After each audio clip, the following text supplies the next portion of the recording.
আল্লাহ না করুক হয়তো বা এই ভিডিও আর শেষ পর্যন্ত করা হইতো না যদি আমার হাত কাইটা দিত গা বা হাতের লোক মুড়া লোক কাইটা দিত তাহলে হয়তো বা এমন হইতে পারতো আমি এখানে মৃত্যুবরণ করতে পারতাম। কিন্তু আল্লাহ তালা আপনাদের মাঝে আবার আমার বাসায় রাখছে, ঈদে আমার জন্য বড় অর্জন।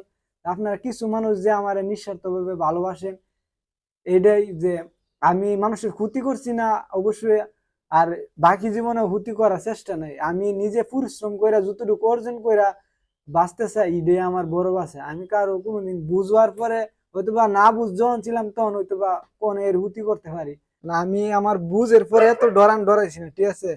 আমি সেদিন যত তারা ডরটা হালি মনে করেন হাত কুপ দা, মনে করেন যত জোরে ঘাস কাটতে গেলে বুঝেন বালা কুবায় ঘাস কাটতে গেলে কত জোরে কুপ দেওয়া লাগে, এ পুরা কুবায়া মনে করেন কি আমার হাতে আয় পড়ছে। হাতে পড়ার পরে মূলত কি, আসসালামু আলাইকুম, আশা করি সবাই ভালো আছেন। দেখছেন যে কিছুদিন আগে আমরা ঘাসের কাটিং লাগাইছিলাম, দেখছেন কাটিং পানিতে বায়া লাইছে। আর এইদিকে দেন বর্ষাকাল আইছে, বলতে গেলে বর্ষাকাল আয় প্রত্যেক বছরই, কিন্তু এবছর হঠাৎ করে এমন করে গুলার পানি আয় পড়ছে বুঝছেন। দেন আমার ঘাসের ফুরি আলি নিছিল, গাছটি সবটির ফুরি এক নিছিল, তারপরে মানে মার যাবো গা, যত পানি হয়ে পড়ছে, পানি হওয়ার কারণে এগুলা তলা যাবো গা আর গুড়াটি পচে যাবো গা। আজকে আলি হবাই বাইছে, এতদিন বাইছিন না, এখন মোটামুটি একটু পানিটা দাঁড়ো আছেন, ভাবছিলাম যে বছর এন থেকে ঘাসের কাটিং নিয়ে আবার হাতে নিয়ে লাগাম হয়ে চিন্তা করে লাগাইছিলাম, কিন্তু এটা আর হইছে না। কিন্তু তলে দেবো গা এই দেন আমরা বেয়ানে যে নৌকা দিয়ে মূলত ঘাস কাটার জন্য যাইতেছি, গরুর জন্য যে দফলা ঘাস কাটে ঘাস কাটার জন্য আইছি, কিন্তু আমাদের ক্ষেতের কাছে মূলত ঘাস ক্ষেতের কাছে যে কাটিং লাগাইছিলাম আগের ভিডিওতে দেখছেন, কিন্তু এখন দেন ঘাস ক্ষেতের মধ্যে পানি, এটা কিন্তু বন্যার পানি বুঝছেন, মানে গুলা হয়েছে গাঙ্গের মধ্যে, গুলার কারণে হঠাৎ করে পানি বাইরে গেছে, কিন্তু অতদিন পানি এত বাড়ছিল না। মানে যাইতেছি আমরা মূলত ঘাস কাটার জন্য, এই জন্য আপনারা যারা ঘাস লাগাইবেন এখন লাগানো ঠিক না, কারণ হইলে বর্ষাকাল তো, আবার যে চৈত বৈশাখ মাসের দিকে হলে ঠিক আছে, কিন্তু হঠাৎ করে পানি বাইরে যাওয়ার কারণে গাছগুলা নষ্ট হয়েছে, দেখা গেছে আমার অনেকটাই লস হয়েছে। যেহেতু আমার কিনে আনছি, বলতে গেলে কিনা হয় এক ধরনের গাছগুলা, তারপরে লাগাইছিলাম মূলত কি আমি আমাদের যে জমি আছে বড় জমিতে আনতে হইলে পরবর্তীতে আমরা জমিতে লাগাইলাম হইলে পরে এটি মার গেছে আর কিছু করে, মানে চলেন যে মানে মূলত গরুর জন্য ঘাস কাটতে যাইতেছি। বাড়ির পাশে মূলত মানে পানি এমন অবস্থায় বন্যায় পড়ছে, দেখা যাবে কি কালকে দিন পরে বাড়ির ঘরের মধ্যে নৌকা গেছে গা, বুঝলেন এরকম। এই দেখছি পানির অবস্থা দেখলে বোঝা যায়, পানি এমন ভাবে বাড়তেছে আমাদের বাড়ির সিঁড়ি আর পানি এক লগে বুঝছেন, তাহলে বুঝেন পানি বালা কিরম বাড়া বাড়তেছে।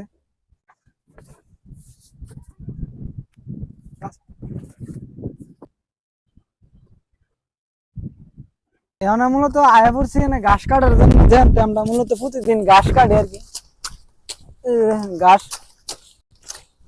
কাট ঘাস কেলে ঘাস গুরুতে প্রচুর হাই, আমরা কাইটটা নিতে পারি না, মনে করেন কি দফলার ভিতরে নৌকা যাইতেছে না বুঝছেন, নৌকা ভিতরে ডুয়ানেটা একটু কষ্টদায়ক, কিন্তু তারপরও যদি কাইটা নিতে পারি কিন্তু গুরুতে হা, কিন্তু দুইজন আওয়া লাগে, একজনে কিন্তু ঘাস কাটা যায় না, নৌকা ভিতরে অনেক দল এগুলা।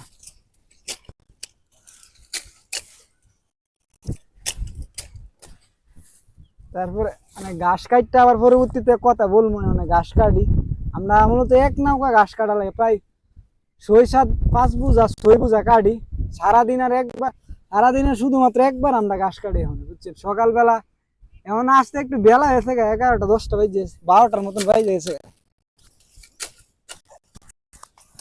এবারে ঘাস কাটতে কাটতে বৃষ্টি লাগে তো এই জন্য একটু দেরি হয়ে যায়, তারপরে ঘাস কাটতে বাকি কথা কই মনে।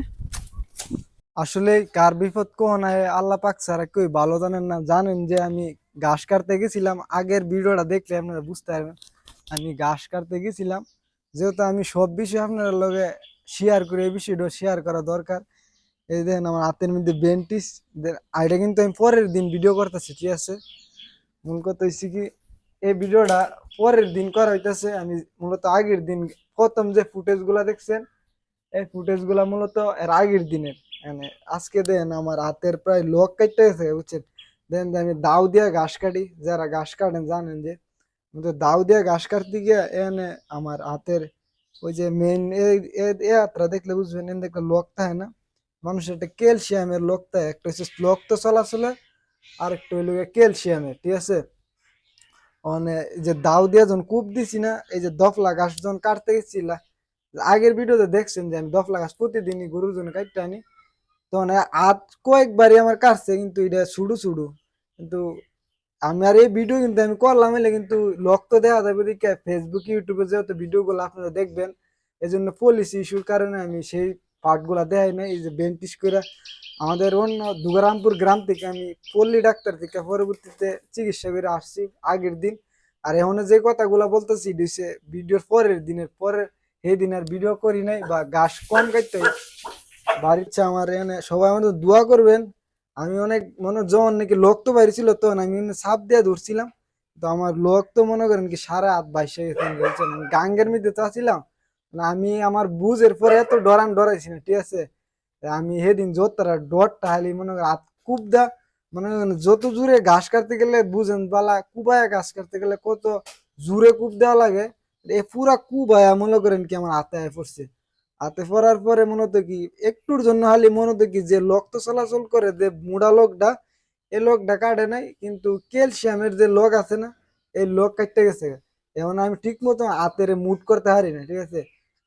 যখন মুট করতে যাই তখন মনে করেন কি ওই যে হাতের যে জোর, ক্যালসিয়ামের মধ্যে গেলে মূলত জোর কাজ করে শরীরের, যার ক্যালসিয়াম কম দেখবেন বৃদ্ধ বয়সী এলাকা ক্যালসিয়ামের ঘাটতি হয়ে যায়, তারপরে শরীর দুর্বল হয়ে যায়।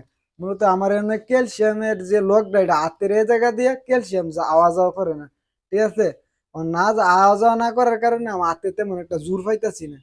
এবং এটা প্রথম যখন হালিশ হয়ে দেখলে ভয়ঙ্করই লাগে, তারপরে আমি একটা ব্যান্ডিজ করে আনছি আপাতত, ওষুধ পাতি দিয়ে দিছে। তারপর দেখা যাক, মানে ভিডিও করার মূল উদ্দেশ্য কি, আর এটা কোনো মনে হয় যে আমি বিপদ আইলো আসলে কথা আছে না মানুষে কোন কার বিপদ আয় আল্লাহ ছাড়া ছাড়া কেউ জানে না, এইটাও এমনই না। আমি বালাসালা ভিডিও করতে করতে গেছি, এবার ঘাস কাটার মাঝখান দিয়ে মূলত গিয়ে এরকম ঘটনাটা ঘটছে। তারপরে আমি আর ঘাস কাটতে পারি না, এরপরে বাড়িতে আই পড়ছি। এখন এটাই আপনার আমার জন্য দোয়া করবেন যাতে আমি খুব দ্রুত আবার সুস্থ হয়ে আপনাদের মাঝে ফিরে আসতে পারি। হয়তো বা এই ভিডিওর পরে আবার কতদিন পরে ভিডিও আসে আপনাদের মাঝে তা আমি জানি না, যেহেতু আমি অন্য কোনো কাজ কাম করতে পারি না। তবে যেহেতু গুরু দেখছেন এক বেলা প্রায় উপাসী আছেন বলতে গেলে, এখন আবার আমার সুড়ু ভাই যে কে আমার পিছনে তাই, এতে আমার সুড়ু ভাই পরে হে গাছ টাছ কাটতে আনে। আসলে যে জিনিসের মানে হে করলে কি হবে, কিন্তু আমার মন মতো নয় না, কিন্তু আমি যেটা যত আদর যত্ন করে ফালি হেরা কিন্তু মানুষ অন্য মানুষ যেমন আদর যত্ন করে এটা করেন। যেহেতু এটা আমার মনে করেন কি রক্তের সাথে মিশে একটা সম্পর্ক, বুঝছেন। আপনারা যারা গুরু পালেন বা জানেন যে গুরু একটা মানুষের কি পুরুষ মানুষের একটা আবেগের জায়গা, ভালোবাসার জায়গা। মানে এই ক্ষেত্রে গিয়ে দেখা গেছে কি মানে আমি কথাগুলো হয়তো বলতেছে আমার কাছে খারাপ লাগতেছে জানি না, হয়তো এর চেয়ে আরো ভালো হারাপ আরো আর বিপদ বড় হইতে পারতো, কিন্তু আল্লাহ তালা হয়তো বা এরম ভাবে চাইছেন বিদায় এটা হইছে, ঠিক আছে। আল্লাহ চাইলে আরো খারাপ হইতে পারতো, কিন্তু এই যে যদি আমি ডাক্তার যেটা কইলো যে যদি তোমার মুড়া হাতের লোক কাটতে দিত তাহলে তুমি মারা যাইতা, ঠিক আছে। কারণ এই লোক মনে হয় সেন্সিটিভ একটা বিষয়, পুরা হাতের তোমার শরীরের লোক তো লোক কাটতে গেলে কিন্তু মানুষ মারা যায়, ফাওয়ার হাতের লোক অনেক সেন্সিটিভ একটা বিষয়। যদি হাতের লোক কাটতে দিত তুমি যে জোরে কূপ দিতিলা তোমার হাতের লোক কাটতে দিতে হয়তো বা আপনার ভালোবাসা আমি কারো কোনোদিন বুঝবার পর হুতি করি নাই, ঠিক আছে।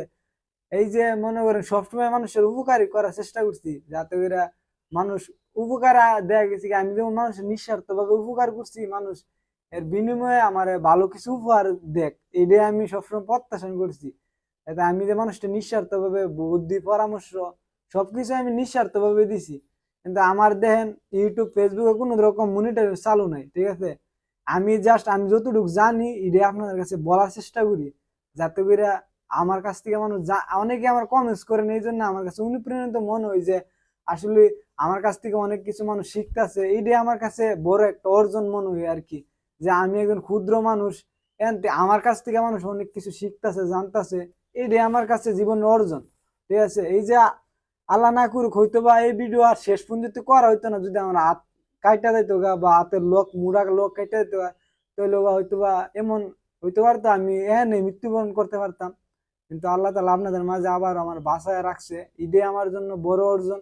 আপনারা কিছু মানুষ যে আমার নিঃস্বার্থভাবে ভালোবাসেন, এটাই যে আমি মানুষের ক্ষতি করছি না অবশ্যই, আর বাকি জীবনে ক্ষতি করার চেষ্টা নাই, আমি নিজে পরিশ্রম কইরা যতটুকু অর্জন কইরা বাঁচতে চাই, এটাই আমার বড় বাঁচা। আমি কারো কোনোদিন বুঝবার পরে হয়তোবা না বুঝ যখন ছিলাম তখন হয়তোবা কোন এর হুতি করতে পারি, কিন্তু বুঝবার পরে আমি কখনো কারো হুতি করিনি মানুষের ভালো কিছু ছাড়া। ঠিক আছে। এই জন্য আমি হয়তোবা অল্প সময়ে এত মানুষের ভালোবাসা অর্জন করতে পারছি। আপনারা আমার যথেষ্ট পরিমাণ ভালোবাসা দিচ্ছেন, এটা আমি পাওয়ার যোগ্য না, তবে আমার আপনারা অনেক আপনাদের নিজেদের মন্তব্য লাইক কমেন্টস কইরা আমারে উৎসাহিত করছেন। ঠিক আছে, এই বিদায় আমি এত দূর আসতে পারছি। আমাদের ক্রেডিট থেকে আমার পরিশ্রমের থেকে আপনাদের ক্রেডিট আমার কাছে মূল্যবান। আর আপনারা দোয়া করছেন বিদায় হইতো বা আমরা এত বড় একটা বিপদ থেকে আল্লাহ তাআলা আমার বাঁচায় আনছে। আর এই হাতে আমার আগেরও একটা কাহিনী আছে, আমি একবার হাত ভাঙে গেছি গা, তারপর আমি জানেন যে কাজ ছাড়াতে আমি ভিডিও শর্ট দেখ আমি যেটা করি কাজ কামই করি, এরপরে আমি একটা ভিডিও বানাই, এটার উপরে মূলত আমার ভিডিও তাই। এই জন্য এখন যেহেতু আমি কাজ কাম করুম না বা কাজ কাম করার মতন আমার কোনো সিস্টেম নেই, দেখেছি কি যে আমি হাতে তেমন ভাবে জোর করতে পারছি না, যে আমি হাত ঠিক মতো আজাইতে পারি না। ঠিক আছে, আমার ক্যালসিয়ামের কারণে এই বাকি জায়গাটা জোর আইতাছে না, আমি এই হাত দিয়ে যা সবকিছু সচরাচর করতে পারি কিন্তু এই হাত দিয়ে করতে পারি না। ঠিক আছে, আমি এই হাতের আজাইতে পারি না, কারণ হইলো গিয়ে এটার ক্যালসিয়ামের যে লকটা এটা কাটতেছে। যদি বললাম না যে মুড়া লক কাটাই তো তাইলে আমি মনে হয় অনেক বড় একটা ক্ষতি হইতো। ঠিক আছে, এটাই ছিল কথা। তবে আমার জন্য সবাই হাস করে দোয়া করবেন যাতে করে আমি খুব দ্রুত আপনাদের মাঝে আবার ফিরে আসতে পারি। এটাই ছিল। আসসালামু আলাইকুম।